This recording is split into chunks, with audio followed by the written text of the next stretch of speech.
অনেককাল আগের কথা। একটা ছোট্ট গ্রাম ছিল।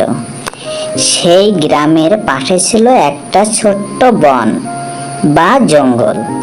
গ্রামের লোকদেরকে অন্য গ্রামে যেতে হলে ওই বনের ভিতর দিয়ে যেতে হতো। কিন্তু ওই বনে বাস করত এক দুষ্টু সাপ। সে লোকজন দেখলেই ছুটে এসে কামড়াতো। আর সে এতটাই দুষ্টু ছিল যে কাউকে সে ছাড় দিত না, এবং তার কামড়ে কিন্তু অনেক লোক মারা গেছে। সে খুবই দুষ্টু প্রকৃতির সাপ ছিল। সে ছোট ছোট বাচ্চাদের দেখলেও কিন্তু তেড়ে কামড়াতে আসতো। তাই সবাই সেই সাপের আতঙ্কে থাকতো। সে যখনই কাউকে ওই জঙ্গলের ভিতর দিয়ে আসতে দেখতো, অমনি সে তেড়ে কামড়াতে যেত। এতে করে ছোট ছোট বাচ্চাদের স্কুলে যাওয়া বন্ধ হয়ে গেল। আর কেউই ওই জঙ্গলের মধ্য দিয়ে যেতে সাহস পেত না। এতে করে সাপটার খুবই ভালো হলো। সে সারাদিন ওই জঙ্গলে ঘুরে বেড়াতো। কিন্তু এক সাধু বাবা এই কথা জানতো না যে ওই জঙ্গলে একটা ভয়ঙ্কর সাপ আছে।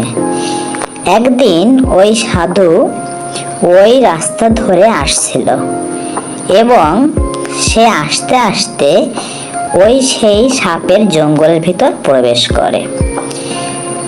এদিকে সাপটা কিন্তু অনেক দিন পরে একটা লোক দেখে তার ভীষণ রাগ হয়, এবং সে তেড়ে সাধুকে কামড়াতে আসে। সাধু বলল, এখন থেকে পঙ্গু হয়ে যাবি, কিছুই খেতে পারবি না, দেখি তোকে কে বাঁচায়। তুই এখানে না খেয়ে মরবি, আর তোকে বাঁচাতে কেউ আসবে না, এটাই তোর জন্য আমার অভিশাপ। সাপটা বলল, আমার খুব ভুল হয়ে গেছে, আমি আর এমন করব না, আমাকে ক্ষমা করে দাও, আমি আমার ভুল বুঝতে পেরেছি, প্লিজ আমাকে ক্ষমা করে দাও। সাধু বলল, ঠিক আছে, তবে তুই হিংসা ত্যাগ কর, তাহলে তোর ক্ষমা হয়ে যাবে। এই বলে সাধু শূন্যে মিলিয়ে গেল। তখন থেকে সাপ আর কাউকে হিংসা করে না। সে শুধু জঙ্গলের মধ্যে শুয়ে শুয়ে দিন কাটাতে লাগলো। কিন্তু এতে করে দেখা দিল নতুন এক বিপদ। সাপটা যেহেতু কাউকে কিছু বলছে না, এ কথা সবাই শোনার পরে ছোট ছোট বাচ্চারা এসে ইচ্ছা মতন সাপটাকে যেভাবে পারে লাঠিতে পিটাতে লাগলো। কেউ বা তার লেজ টেনে নিয়ে যেয়ে নদীতে ফেলে দিল। খুবই অত্যাচার করলো সাপটাকে, এবং সাপটা প্রায় মারা যাওয়ার মতন হলো। সাপের আর গায়ে কোনো বল থাকলো না। সে শুধু শুয়ে শুয়ে দিন কাটাতে লাগলো। একদিন আবার সেই রাস্তা দিয়ে সেই সাধু আসলো, এবং সে সাপটাকে দেখে চিনতে পারলো। তখন সে সাপটাকে বলল, এই, তোর কি হয়েছে? তুই এইভাবে শুয়ে আছিস কেন? ওঠ, উঠে আমার কথা শোন, তোর কি হয়েছে? তোর এরকম অবস্থা হলো কেন? আমি তো কিছুই বুঝতে পারছি না। তো সাপ বলল, আপনার কথা শুনতে গিয়ে তো আমার এই অবস্থা।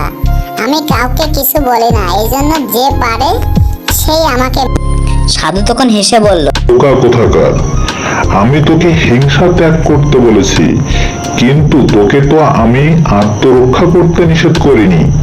তোকে যদি কেউ মারতে আসে তখন তুই ফোঁস ফোঁস করে ভয় দিবি, ভয় দিয়ে আত্মরক্ষা করবি, কিন্তু কাউকে কামড়াবি না। আমি তাই বলেছি, নিজের জীবন রক্ষা করা সবচেয়ে বড় ধর্ম। এই কথা বলে সাধু শূন্যে মিলে গেল। আর তখন থেকে সাপটা তার আত্মরক্ষা করলো এবং নিজেকে রক্ষা করতে পারলো।